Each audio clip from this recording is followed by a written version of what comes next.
ఉంటాడు. అక్కడ అతని కుమారుడు ప్రహ్లాదుడు. అతను మంచోడు. అతను అందరితో ప్రేమగుండేవాడు.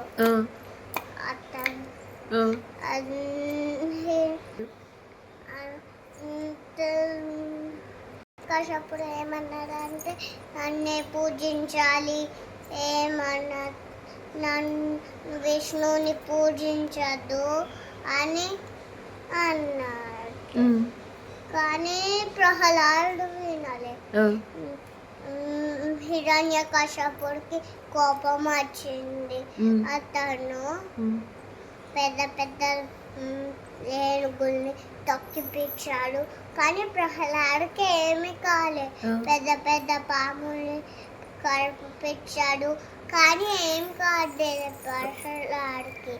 అతను లాస్ట్కి చివరికి మళ్ళా కనిపించిండు. ఆమె పేరు మీకు తెలుసా? తెలీదు. ఆమె పేరు హోళిక. హోళిక అని పిలిచి మళ్ళీ హోళికకు ఒక వరం ఉంటుంది, మీకు తెలుసా? తెలీదు. మంటల్లో కూర్చుంటే ఆమె కాలిపోదు. అవునా? తర్వాత హోళిక ప్రహ్లాదుని ఎత్తుకొని కూర్చుంది. అప్పుడు మంటలు ఉన్నాయి.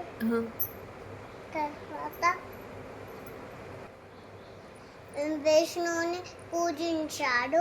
మళ్ళీ విష్ణు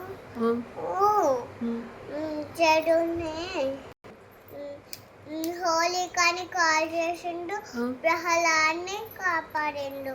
సో చెడు ఊడిపోయింది, మంచి గెలిచింది. అప్పుడు అందరూ హోలీ రోజు అన్ని రంగులతో సంతోషంగా హోలీ చేసుకున్నారు.